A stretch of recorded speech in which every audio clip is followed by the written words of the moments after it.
Hello বন্ধুরা, কেমন আছে সবাই? আশা করি সবাই ভালো আছে। আলহামদুলিল্লাহ, আমিও খুব ভালো আছি আপনাদের ভালোবাসা এবং দোয়ায়। তো বন্ধুরা, বহুদিন পর আজকের একটি ভিডিও নিয়ে আপনাদের সম্মুখে হাজির হলাম।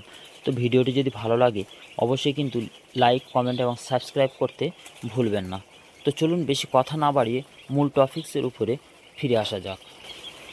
তো বন্ধুরা, আজকে আমি আপনাদেরকে যেটি শেয়ার করব সেটি হলো, আমি বোর্ডিং চলাকালীন বিশেষ করে এই লটে বা এই সময়ে বোর্ডিং চলাকালীন যে মেডিসিনগুলো আমি ব্যবহার করব সেই নিয়ে কিন্তু আজকে বিষয়বস্তু থাকছে আর কি এই ভিডিওতে। এই যে জানুয়ারি অথবা ফেব্রুয়ারি মাস, এই দুটো মাসের ভিতরে কিন্তু প্রচুর পরিমাণে ভাইরাস অ্যাটাক হয়।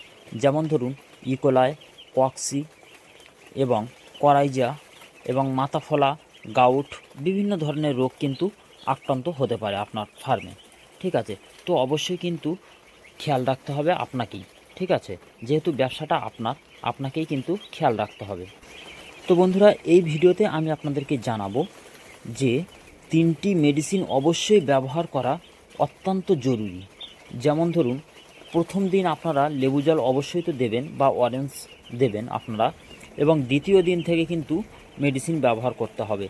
যেমন ধরুন, সারা রাতের জলে অবশ্যই কিন্তু ঠান্ডার যে কোনো রকমের ঠান্ডার অ্যান্টিবায়োটিক মেডিসিন আপনারা ব্যবহার করবেন।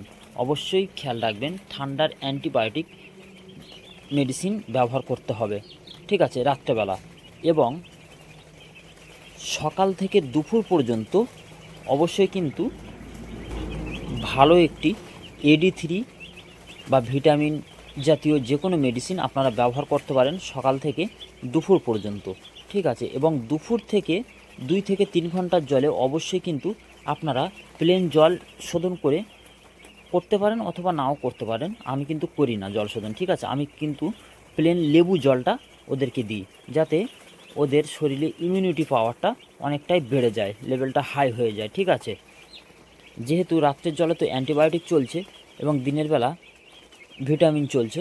ঠিক আছে, এবং দুপুরের বেলা যদি আমি ওদেরকে একটু হালকা পরিমাণে লেবু জল করে দিই, তাহলে কিন্তু, যেহেতু রাত্রেবেলা জল পাখি কম খায়, কারণ এখন ঠান্ডা এবং গরম দুটোই কিন্তু পড়ছে, যদি রাত্রেবেলা ওদের জলের ঘাটতি হয়, সেই চাহিদাটা কিন্তু দিনের বেলা অবশ্যই কিন্তু পূরণ করতে হবে।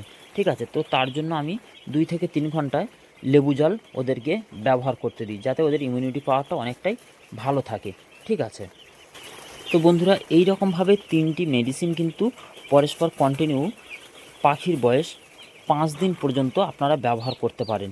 অতিরিক্ত মেডিসিন ব্যবহার করার কোনো দরকার নেই, কারণ ওদের ইমিউনিটি পাওয়ারটা অনেকটাই তাহলে কমে যাবে। ঠিক আছে, আর আরও একটা দিক খেয়াল রাখতে হবে আপনাদেরকে, পেপার ফিটিংটা 24 ঘন্টার বেশি রাখার কোনো দরকার নেই। 24 ঘন্টা পর অবশ্যই কিন্তু পেপারটা ফেলে দিতে হবে, এবং ফার্ম থেকে কিছুটা দূরত্বে ফেলবেন এবং সেটি কিন্তু অবশ্যই পুড়িয়ে দেবেন। ঠিক আছে, কারণ ওটা থেকে কিন্তু ভাইরাস অ্যাটাক হতে পারে আপনার ফার্মে।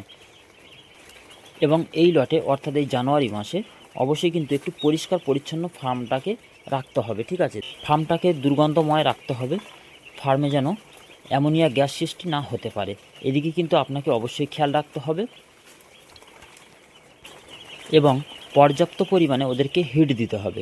ঠিক আছে, যেমন ধরুন 32 থেকে 33 ডিগ্রি সেন্টিগ্রেড তাপমাত্রা কন্টিনিউ 4 থেকে 5 দিন আপনারা রাখতে পারেন, তারপর থেকে কিন্তু 2 ডিগ্রি অথবা 3 ডিগ্রি করে কমাতে পারেন। ঠিক আছে, তো এইভাবে যদি আপনারা কন্ট্রোল করতে পারেন আপনার বোর্ডিং ব্যবস্থাপনাকে, তো অবশ্যই আশা করা যায় রেজাল্ট ভালো হবে। এবং এর নেক্সট ভিডিওতে আমি আপনাদেরকে জানাবো কি ম্যানেজমেন্ট আমি করছি এবং কিভাবে ম্যানেজমেন্ট করতে হবে। আর অবশ্যই খেয়াল রাখবেন, 3 দিন বয়স পার হয়ে যাওয়ার পরেই কিন্তু আপনারা স্প্রে করতে থাকবেন। 2 দিন অথবা 1 দিন ছাড়া অবশ্যই স্প্রে করবেন। আপনারা চাইলে বায়োবুস্টার প্লাস অথবা বায়োবুস্টার এটি কিন্তু আপনারা চাইলে স্প্রে করতে পারেন।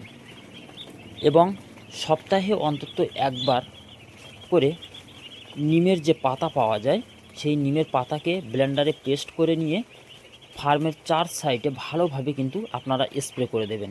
এটাতে কিন্তু অনেক উপকার আসে এবং আমি যথারীতিভাবে আমি কিন্তু এই স্প্রেটি করি। ঠিক আছে, এবং আপনারা চাইলে নিমের পাতাগুলো নিয়ে ফার্মের কিছু জায়গায় আপনারা চাইলে লিটারে ছড়িয়ে রাখতে পারেন। এটাতে কিন্তু আরও উপকার পাওয়া যায়। তো বন্ধুরা, ভিডিওটি যদি ভালো লাগে অবশ্যই লাইক, কমেন্ট এবং সাবস্ক্রাইব করতে ভুলবেন না।